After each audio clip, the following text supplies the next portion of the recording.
ওড়িশায় কর্মরত বাংলার শ্রমিকদের হেনস্থার প্রতিবাদে শনিবার জাতীয় সড়ক অবরোধ করে বিক্ষোভ প্রদর্শন করল ক্ষুব্ধ শ্রমিকেরা। ঘটনাকে ঘিরে চাঞ্চল্য মালদার রতুয়া থানার লস্করপুর এলাকায়। জানা গিয়েছে, বাংলাদেশের ঘটনার পরিপ্রেক্ষিতে অনুপ্রবেশের অভিযোগ এনে ওড়িশায় গিয়ে অত্যাচারের মুখে পড়তে হয় পশ্চিমবঙ্গের শ্রমিকদের। বাংলাদেশি তকমা দিয়ে মারধরও করা হয়। প্রাণ বাঁচানোর তাগিদে অনেক শ্রমিক তাদের সমস্ত কিছু ছেড়ে পালিয়ে আসে। এই ঘটনার পর থেকেই নিরাপত্তাহীনতায় ভুগছেন তারা। এই পরিপ্রেক্ষিতে এদিন ওড়িশায় কর্মরত রতুয়া, চাঁচল এবং মালতীপুর এলাকায় শ্রমিকেরা একযোগে বিক্ষোভ প্রদর্শন করে। এদিন জাতীয় সড়ক অবরোধ করে বিক্ষোভ দেখান তারা। ফলে ব্যাপক যানজটের সৃষ্টি হয় এলাকা জুড়ে। যদিও পরে পুলিশ এবং পঞ্চায়েত কর্তৃপক্ষ এসে পরিস্থিতি নিয়ন্ত্রণে আনে। যদিও এই সমস্যা সমাধানে জেলা শাসকের কাছে তদবির করা হয়েছে পঞ্চায়েতের তরফে। জেলা প্রশাসনের মাধ্যমে রাজ্য সরকার যাতে এই সমস্যা সমাধানে সচেষ্ট হয় তার আর্জিও জানানো হয়েছে।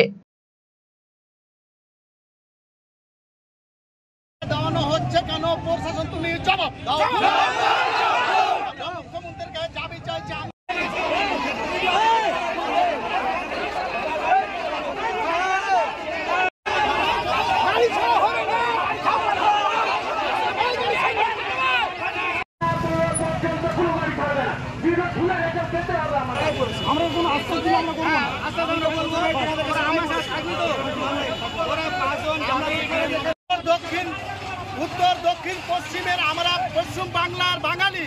উড়িষ্যাতে আমরা ব্যবসা বাণিজ্য করে খেতাম। উড়িষ্যার লোক আমরাকে বাংলাদেশি বলে আমরাকে তাড়িয়ে দিয়েছে। তার জন্য আমাদের এটা পথ অবরোধ করানো হয়েছে। আমরা মুখ্যমন্ত্রীর কাছে দাবি করছি, আমরাকে হয় কোনো কার্ড বানিয়ে দেওয়ানো হোক, আর না তো আমরাকে মুখ্যমন্ত্রীর কোনো কাজ দেখ। আমরা উড়িষ্যায় যদি না যাই আমাদের বাল বাচ্চা কি করে পুষবো? এটাই আমাদের মুখ্যমন্ত্রীর কাছে দাবি। আমরা এখানে বিডিওকে চাই, বিডিওর কি কথা বলছে তার কথা শুনে আমরা পথ অবরোধ উচ্ছল করে দেব। এটাই আমাদের দাবি মুখ্যমন্ত্রীর কাছে। আমরা আন্দোলন করতে চাই। আমাদের বিডিও এসে আমরাকে বললে আমরা শান্তিপূর্ণ মিছিল উঠিয়ে নেব। এখানে প্রশাসনের একজন এসছে, উনি বলছে তোমরা এখন শান্ত হও, বিডিও অফিসে তোমাদের কাগজপত্র জমা করো। আমরা বলছি না, আমরা বিডিওকে এখানে চাই। আমরা বিডিওকে আমাদের মুখের দেল খুলে কথাবার্তা বলবো বলে আমরা পথ অবরোধ উঠাবো। এই কারণে আমাদের বিক্ষোভ মিছিল চলছে। বিভিন্ন ধরনের ব্যবসা করতো, ওরা ব্যবসা করতে গিয়ে ওরা ওখানে হেনস্থা হয়েছে এবং অনেকেই প্রচুর টাকার মালপত্র ছেড়ে জানের আতঙ্কে বাড়ি চলে এসেছে। এসে ওরা এখানে অবরোধ শুরু করে। বিভিন্ন জায়গায় যখন অবরোধ করছে ওরাও শুরু করেছিল। শুরু করার পরে পুকুরিয়া থানার পুলিশ এসেছিল এবং আমি ছিলাম। আমরা সহযোগিতা করে ওদের আমরা একটা আশ্বাস দিয়েছি যে আমরা ডিএম সাহেবের কাছে আপনাদের যা সমস্যা আছে লিখিত আকারে আমরা একটা দরখাস্ত করেছি। দরখাস্ত করে সবারই আমরা একটা সই সাবত করে আমরা আজকের মধ্যে ওটাকে সাবমিট করব।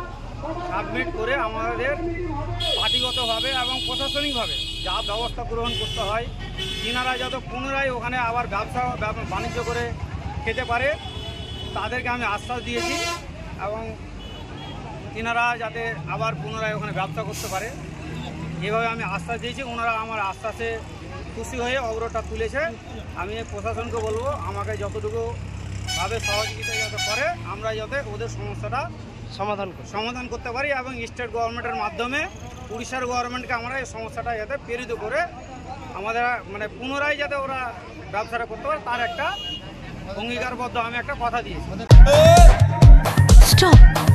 জবর সেল হোসলা এবার এলো সেল, দারুন সেল, বিগেস্ট সেল।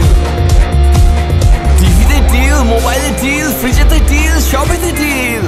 আসছে city's biggest cost to cost offer only at Khosla electronics, আপনার নিজের দোকান। TNC applied. Khosla electronic private limited, ঠিকানা মোহনবাটি বাজার, রায়গঞ্জ জেলা আদালতের বিপরীতে।